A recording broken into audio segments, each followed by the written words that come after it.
Fusion foods are all the rage today, but did you ever wonder what the first fusion food was? According to UNESCO, it's the fusion of Portuguese and Cantonese food known as Macanese. I refute that, because according to my research, the first food fusion collab happened 1,000 years ago between Arabs and the Italians. In the 10th century, Arabic traders brought rice and saffron, along with advanced cooking techniques to use them, which when combined with the Italian cooking culture, evolved into one of Italy's most beloved street foods. This is Sicilian Arancini.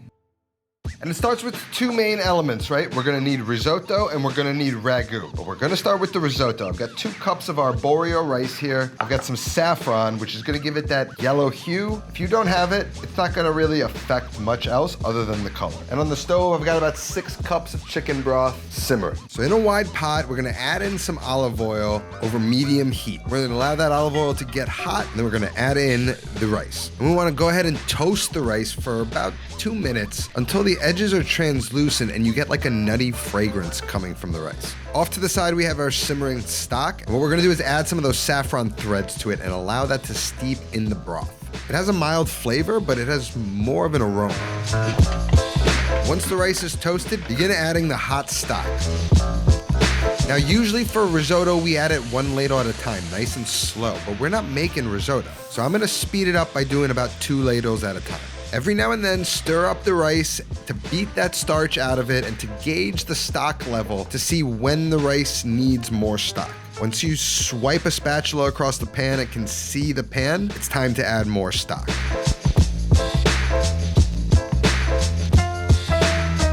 You can also begin adding some of the saffron to the risotto itself. It's gonna give it this incredible yellow color. We're just gonna repeat this process for about 20 to 25 minutes. And we're doing 2 things differently than we normally do for risotto. Usually risotto should flow like a crashing wave when it's the right consistency when you toss it, but we want it tighter.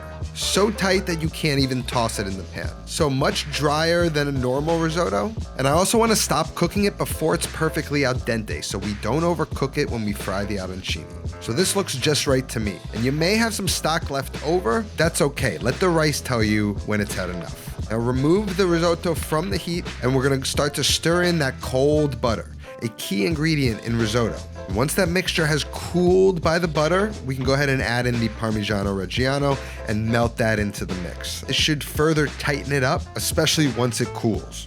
Now I've just been storing sheet tray in the refrigerator. Just gonna hit it with some olive oil spray, and we're just gonna pour that right on top. Spreading it out in this thin layer, it's gonna allow it to cool much quicker. Kind of chop some steam holes in there. That should tighten up real nice. Into the fridge. Now, onto the ragu. Now, ragu starts with a mirepoix. I've been sick. I got myself the pre-cut stuff. To me, that's the only acceptable time you get pre-cut veg. So I'm gonna use it up for this. Basically a half carrot, a few stalks of celery, chop them up roughly into the food processor. An onion, cut the top and the bottom off, remove the papers, and then just roughly dice. Now remember, we're not making ragu alla bolognese. This is a southern Italian dish, so we're just making like a basic meat ragu. Just a couple cloves of garlic. And we're just gonna blitz it. Gonna give it pulses in the beginning, looking to create the texture of like minced meat. We just want it to sort of melt in with all of the ingredients. We'll just get that into a bowl. Now we got our mirepoix, our ground beef, about 1 pound, tomato paste, passata. I got a little stock just in case I need it. Then a little white wine to deglaze.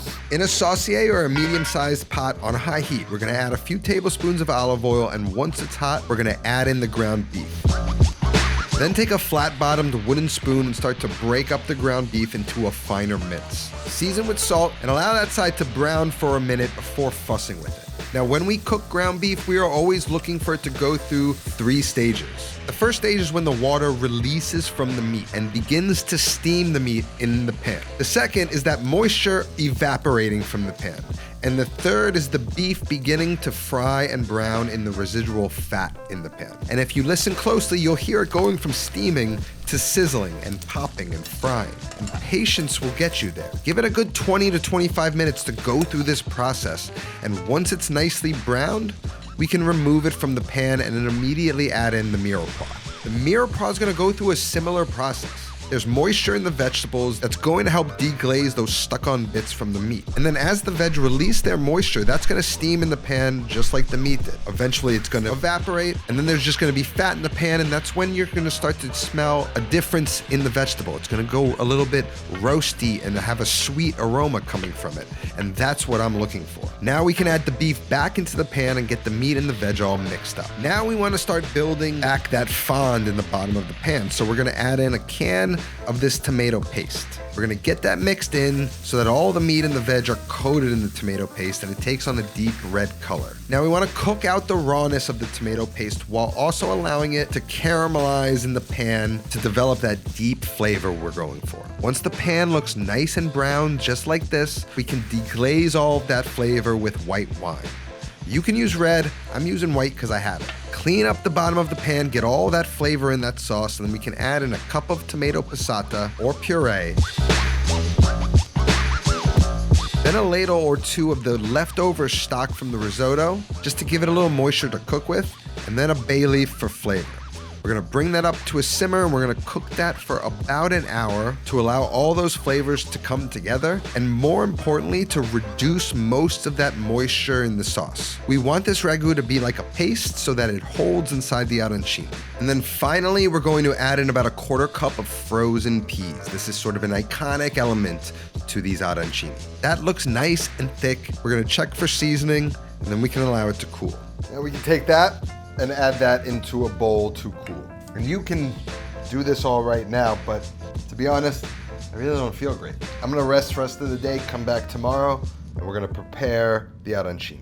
Okay, feeling better today. Now we're going to be cooking the arancini two ways. Offer you some optionality. The first way is obviously we're going to be deep frying them. So I've got a big Dutch oven here with a lot of olive oil and a bit of frying oil just cut in half. And I'm just gonna get that up to a frying temperature. For these, probably gonna edge closer to 300, 325 rather than 350. I really want that ball to cook all the way through, warm through, and get the cheese we're gonna stuff inside melted. The other way we're going to make it is with an air fryer, thanks to our sponsor today, the Suvie Kitchen Robot 3.0 Plus. Now when it comes to air fryers, I need a multi-functioning device. I don't want to put a big air fryer in my kitchen when all it does is air fry. But this thing's got 15 cooking modes. You can air fry, slow cook, proof, steam things. I can even have my sous vide bake me fresh chocolate chip cookies whenever I want. The thing will even refrigerate your meal so that you can program it so by the time you get home, it's already cooked for you. And today we're gonna be using the air fryer function to cook our arancini. Say you want a meal delivered, Suvie offers meal delivery. You can choose up to 50 chef-crafted meals. All you gotta do is load the meals into the trays and tap the recipe card on the appliance. Choose what time you want your food ready. It'll keep it cool all day and start to cook whenever you set the timer. And the best part is that Suvie offers a 100-day risk-free trial. So you can actually get it, give it a shot, see if it works for your life, and if it doesn't, send it back and Suvie will take care of it. So if you want to try Suvie today, they're gonna offer you 16 free meals with a purchase. So head on down to the link in my description and let's get to these arancini. So here we've got our chilled meat, nice and firm. We want everything like kind of tight and firm, right? And then our risotto feels like it's gonna hold up. Say you did this and maybe you kept a little too much liquid in there, you could add some breadcrumbs and sort of tighten it back up. It's like a little trick in the trade. Now the only other thing we've got to prepare is some diced mozzarella. I like to use a fresh but sort of cured, dried mozzarella ball for this. I wanna dice it into small cubes. So I'm just gonna cut these thin rounds, stack them up a bit, and then cut them into some strips that we could then cut into a dice. I just want it to distribute evenly into the mix. I think that's gonna be enough.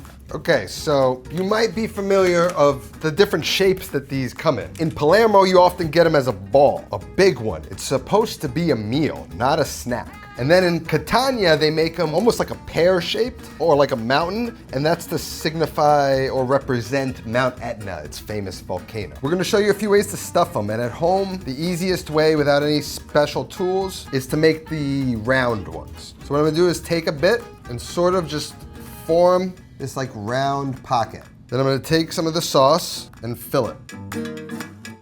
A few pieces of the mozzarella, compress it, pack it in, a little bit more of the rice on top. and you got a nice arancini ball. You can make them bigger. I don't recommend it, especially for deep frying. Now, if you don't want to do it and you could want to buy these things, these are actually arancini molds, right? And how these work, same sort of way, you stuff inside, then you put the top on and you press this down to create a pocket, like so. Then I can stuff a little mozz in there, some of the filling, top it off with a little bit more mozz, add some more rice on top, then use the other side and compress it. And there you've got the Catania cone. It also comes in a ball shape too. Press down, a little mozz, a little sauce, a little more on top, compressing the other side. I don't know about you, that looks beautiful to me. Now, the sauce, you got leftovers, right? You could just hydrate this back to saucy consistency, use it as bolognese, meat ragu, whatever you want to call it. Now we're going to make a pastella, which is basically an Italian version of an egg wash. It's kind of like a flour batter, kind of coats in that rice a little better. I've never really used it, so we're gonna try it out today. I've got 100 grams of flour, 1 egg. I'm gonna tweak it a little bit. I like to add vodka and water to my batters that call for just water. So I'm gonna start with 2 tablespoons vodka, 2 tablespoons of water. Vodka evaporates faster than water, allowing for a crispier product, something that stays crispy too. Start with 2 tablespoons at a time. Salt, a little bit of olive oil. And we're looking for a consistency. Gonna need more. Gonna add another 4 tablespoons of water. That gets us closer. Still a little clumpy. Add another 2 tablespoons of vodka. A couple tablespoons at a time until you get it there.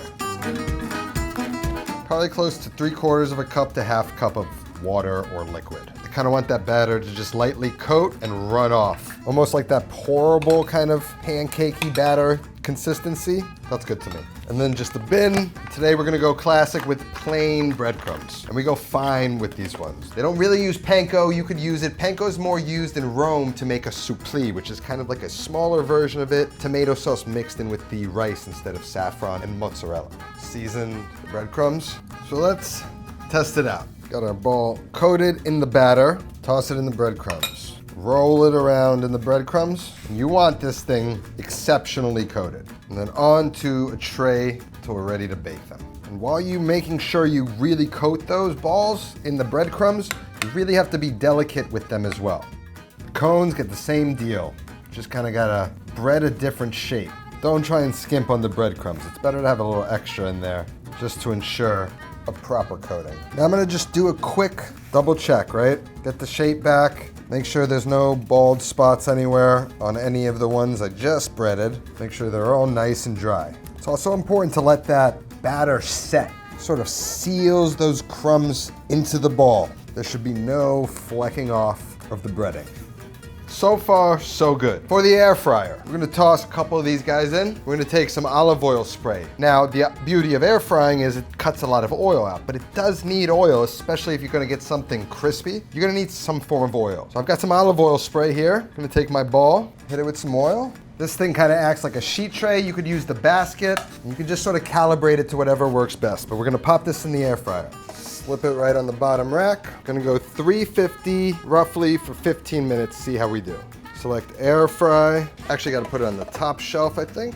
Top zone, air fry, 350, 15 minutes. Now you can schedule it, but I'm just gonna go cook now. And throughout the cook, I'll just go in there, baste it, make sure there's got enough oil to conduct the heat. Now for the rest, we can fry. I'm gonna start with 1 test ball just to calibrate the temperature. I'm gonna start at around 300 degrees for this first ball and see where we're at. Once I put it in, the temperature seems to drop. So I'm going to jack the heat up a little bit, try and get it to around 320, which I think is the sweet spot for arancini of this size. And now I didn't add enough oil to completely submerge them, so I'm just gonna use a metal spoon and just almost like create little waves that sort of just flow over the top of the exposed part of the arancini, just to ensure that we're constantly getting an even browning on each of these pieces. Then after about 5, 6, maybe even 7 minutes, depending on the temp. Once we got that deep golden brown across the entire surface of the ball, we can use a spider and just fish it out, hold it on a wire rack, and allow it to cool. Now, before I add any more, I'm gonna check the temperature of the oil.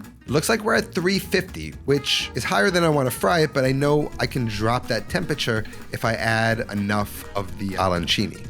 So I'm gonna start with 2, see if the temperature drops. Looks like it's hanging steady, so I'm gonna add 1 more, which should drop us down to about 320. And again, just fry these, moving them around, zhuzhing the oil on top of the exposed parts of the arancini. And once they're all golden brown, transfer them to the wire rack to cool. Now, if you crack the test open one and you find the cheese isn't melted, that's a good sign your balls are probably a bit bigger. They need a lower temperature and more time to allow that heat to transfer into the center. So this is really a game between the right size balls, the right temperature, and the right amount of time. And if you nail all 3 of them, you should have a nice gooey center.